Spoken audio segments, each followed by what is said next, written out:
Hola! So we haven't done a video in a little while because we've been in Montañita, which is a crazy part of the place. However, when we last spoke, we were going to go to Guayaquil, which is a city. It's apparently like the economic city of Ecuador, and you could tell that it was a lot richer. Like, it was a really nice city. It looked really modern. We were saying it looked like similar to America. It looked really that nice.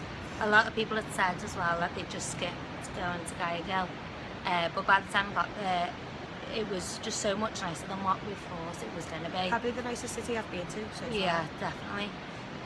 So the very first day we signed up for our walking tours, as we always do. Yeah.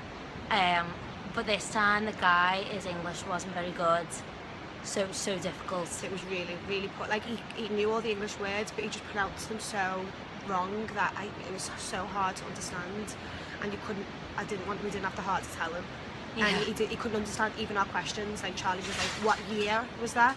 And she was like, "Year, when?" And he was just like, and so we were just like, "Oh, it doesn't matter." But we seen this, like, we walked into this park, and he was like, "Oh, this is Iguana Park. It's like, you know, famous." He was like, "There's over 200 iguanas in here."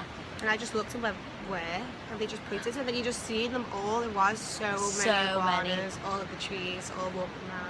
And it was, like we said, it's a really nice city. So it was really nice walking around. It was just the guide was really difficult to understand. Yeah.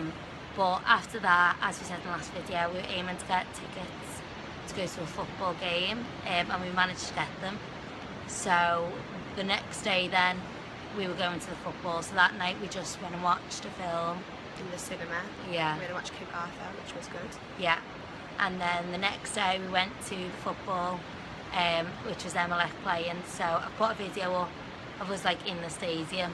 They won 3-0, and we got to see, like, a flare, and they were just singing the whole time. They did not stop. There was constant drums the whole time. People were singing, throwing their arms, and they did not stop for a second throughout the whole match. Yeah, it was absolutely amazing. It was so good. And we bought some bands that say 100% Blue Bloods. So because if you've seen them Blue Bloods, we had to get them for everything. Yeah. So then we left Guayaquil and headed to Montañita, which is like a beach town, surfers paradise. We went with the best top-rated hostel on Hostel World because it's quite cheap, and it was like, you know, it's a good sociable place. Yeah. You can meet a lot of people. Amazing reviews. So we thought, we'll go with that one. And when we got there, it was just the worst. It was so dirty. Like, the people were like, all the people that work there were volunteers, so they just get their bed free, so nobody really cared. Most of them only worked there 2 weeks or 1 week, so nobody cared. Everyone was just disorganised. They just, like, I don't know, it was just a mess. We did stay there for 3 nights, but when we left, we checked out, and so did the other guy that was in our room, checked out. And when he left, there was still a big pile of clothes and towels on the floor that we assumed was his, and we were like, "Are these not yours?" And he was like, "No, they're not mine." So there was just like a random person's pet, some clothes and thing. Like, they obviously hadn't cleaned the room previously.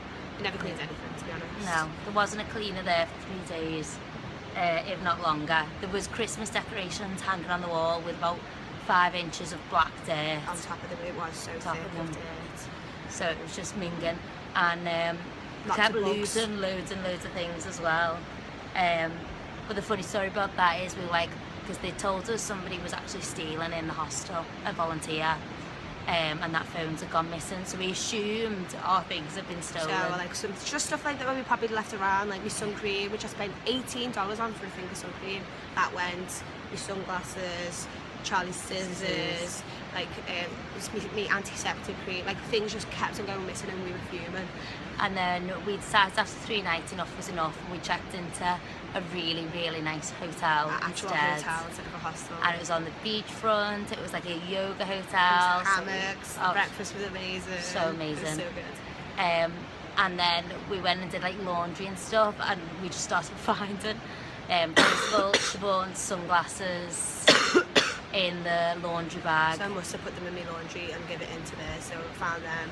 Then the antiseptic cream came back, the scissors came back, so we'd actually just misplaced a lot of the stuff. So nothing actually had been stolen from us, apart from the sun cream that we didn't find. But I think that was probably just it wasn't as bad as we first made out. We were being a bit dramatic. But it was horrible, and we actually found out at the end of the stay they'd give you free drinks all night or a free night stay if you wrote a good review. So that was the reason why there was all these really good reviews for this absolutely awful hostel. And we did write a good review, just because obviously that's why everyone does it, to get you free drinks. So we wrote one, and I actually didn't lie. I put things like the barbecue was great, because it was, and you know, things that actually were true. We just missed out all the rubbish stuff. But we didn't have our phone on us. She went, "Oh, come back tomorrow, we'll pay you," and it's just an absolute scam. They never did. So we're gonna write a real review. Yeah. Because we've left now, we're gonna write a real review. But the next hotel was absolutely gorgeous, so that made up for it. And then we came just a little bit further up the coast, only about 15 minutes on the bus, to a place called Ayampe.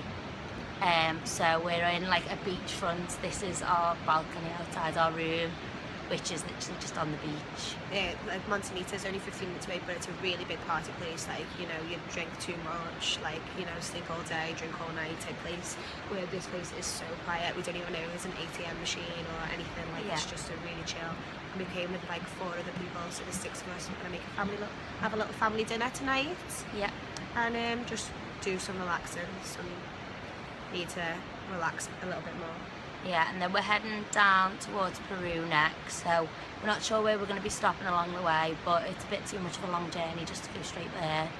So there's a few people in this group now that are probably heading that way as well, so we're just going to figure that out maybe tomorrow, just see where our next stop will be. But that's it for now. I'll miss you all. Miss you lots. Love you Bye. lots. Bye bye.